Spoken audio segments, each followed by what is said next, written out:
Forget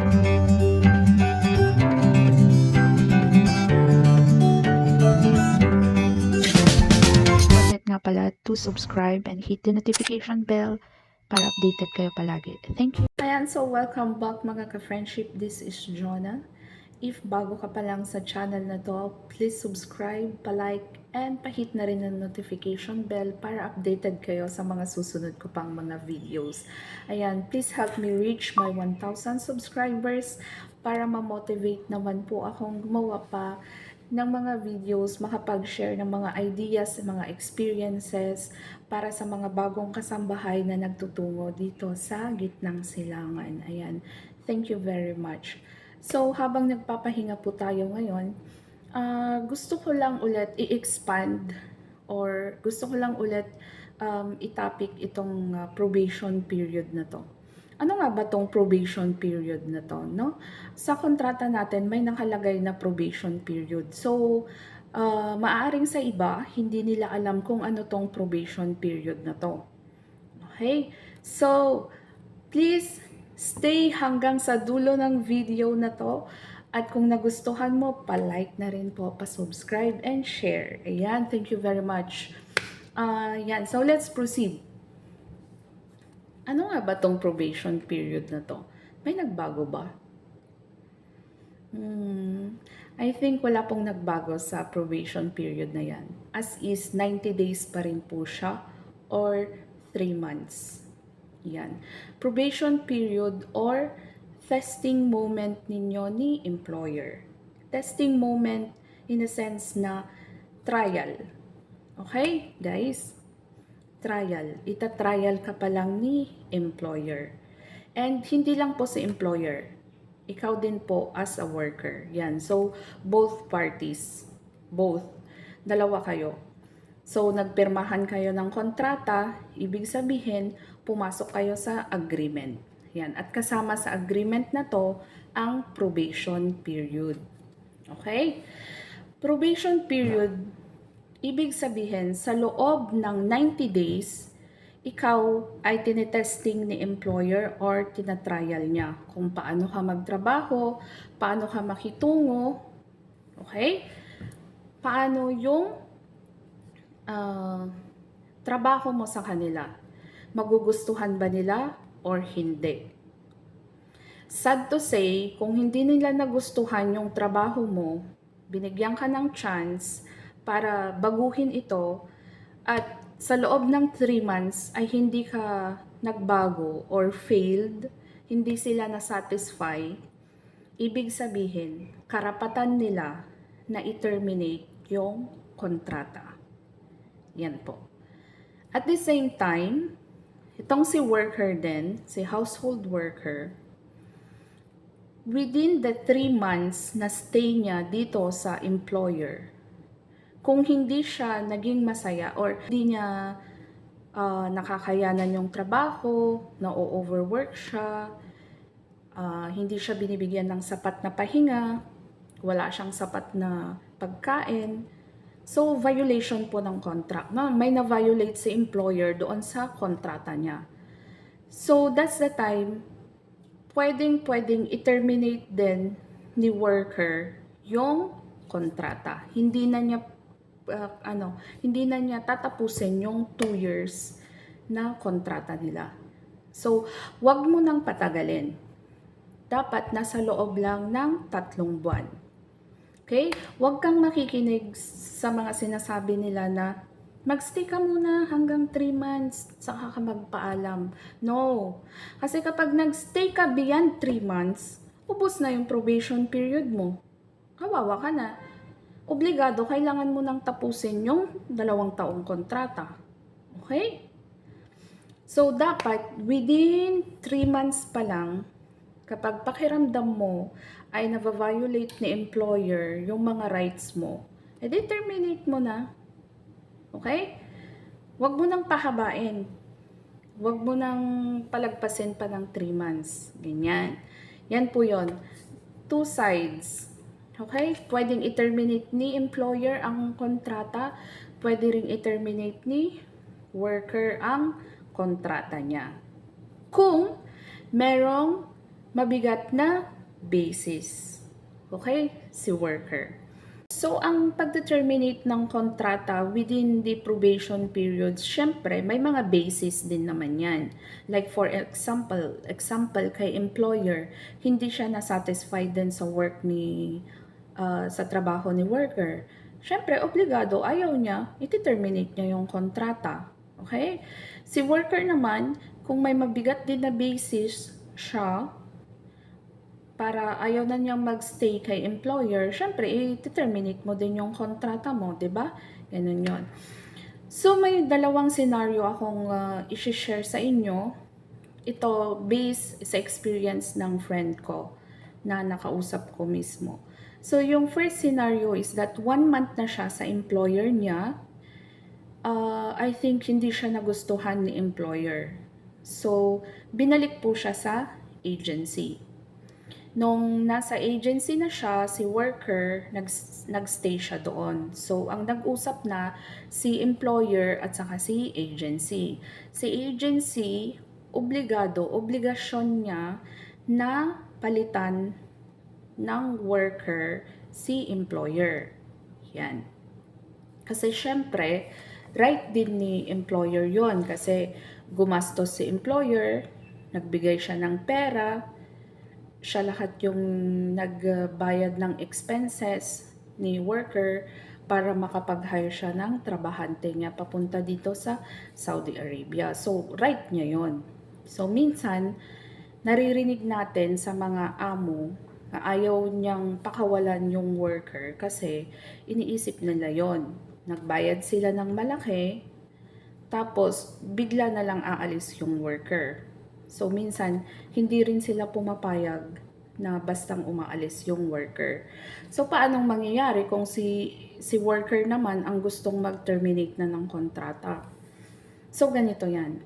Ahead of time, kailangan sabihan ni worker, si employer at si agency. Ganon. Okay? Kunin sa mabuting pag-uusap. Ayan. So, balik tayo sa second scenario. Yung second scenario is that 2 weeks pa lang nung friend, yung nakausap ko sa phone, yung kaibigan ko. 2 linggo pa lang siya, inayawan na siya ng employer. Nagalit. Okay? Nagalit siya sa worker. Merong nagawa si worker na hindi nagustuhan ni madam. So, sobrang galit ni madam, inayawan niya si worker, tinawagan ng agency para ibalik siya sa agency. Okay, that time, naghanap kami ng pwedeng kumuha sana kay worker kasi ayaw pang umuwi ni worker. Sana, kasi 2 weeks pa lang siya, sayang naman. So, ang nangyari guys, nung binalik na si worker sa agency, 3 days, nag-book na pala ng ticket si employer. So, yan. Sad to say, ayaw niya mang umuwi, pero binook na siya ng ticket ni employer. Bumalik siya sa Pilipinas. Yan. So, hindi ko lang alam kung rinideploy siya ng agency niya sa Pilipinas or wala na akong balita doon. So, right ni employer yon guys. Kaya mag-iingat po tayo. Pag nandito na po tayo, kailangan nakafocus tayo, ibigay natin yung best natin. Hindi yung, nasa Saudi na ako. Diba? Yung, nandito na ako sa Saudi, gang. Puputi na ako. Diba? Hindi ka pa pala nakalagpas sa probation period mo na 3 months. Yan. So, kailangan nakafocus ka sa work mo sa loob ng 3 months. Yan. Ibigay mo yung best shot mo para makita ni madam, matuwa siya. Yan. At magiging matiwasay yung stay mo ng 2 taon sa kanila. Okay? So, ano pa ba ang natin dito sa probation period na to? Ang probation period, 90 days lang siya ayon sa batas ng Saudi. Okay, guys? Kung i-extend man ni employer itong probation period na to, kailangan meron kayong kasulatan. Okay, na i-extend niya, gagawin niyang 180 days siguro yung probation period. Kailangan nakasulat yan, yung may agreement kayong dalawa. Ang probation period, minsan lang yan. Okay? Sa iisang employer. Hindi pwedeng probation period ka, nakapasa ka ngayon sa first contract mo, nagre-contract ka, probation period ulit. Hindi po yun. Minsan lang po ang probation period within same employer. Minsan lang po yan nangyayari na probation period mo. Okay? Yung testing or trial period mo. Kung halimbawa nakabalik ka na sa agency at kinuha ka ulit ng employer, probation period kaya ulit yon? Testing period ulit kaya? Wala na akong idea sa ganun, no? Pero I think bawal na yon. Lagi na lang probation period, di ba? Baka ang ano nun, problema na is may mali na sa worker kung every now and then probation period, tas binabalik siya doon sa agency. So, yun yung sinasabi ko na kailangan nakafocus tayo guys sa trabaho natin. Kapag nandito na tayo, ibigay natin yung best shot natin kay madam para matuwa naman siya. Kasi sayang lahat yung efforts natin, yung mga pagod sa pag-a-apply, yung mga nagastos natin, kung papauwiin lang tayo. Actually, Middle East, madalang lang po yung nag-terminate ng kontrata. Unlike sa mga ibang country, no, like Hong Kong. Ayan, alam na alam po natin na ang Hong Kong, kung hindi ka nagustuhan ni employer is alatul, no, terminate ka agad. Why I know kasi nanggaling din po ako sa Hong Kong. Yan. So, dito po sa Middle East, balik tayo dito sa Middle East. Sa Middle East, hindi po gaano yung termination ng worker. Kasi nanghihinayang yung employer sa laki ng binayad niya. Okay, guys? Malaki yung binabayad ni employer para sa pag-process ng application mo. Okay? Kaya itong itong mga agency, sinasabi nila minsan na free lahat ng gastos, ganito, may cash assistance, wala ka nang gagastusin. Kasi nga, dito pa lang, si employer nagbigay na ng napakalaking halaga para sa pag-process ng application ni worker. Okay? So, kung na-deploy na si worker, ine-expect ni employer na yung worker niya is mahusay, magaling magtrabaho, well-oriented. Yan yung expectation ni employer. Tapos, mangyayari, sa loob ng 3 buwan, hindi na-meet yung expectation ni employer. Hindi siya satisfied. Siyempre, iti-terminate niya. So, bilang protection din dun sa binayad niya, kailangan,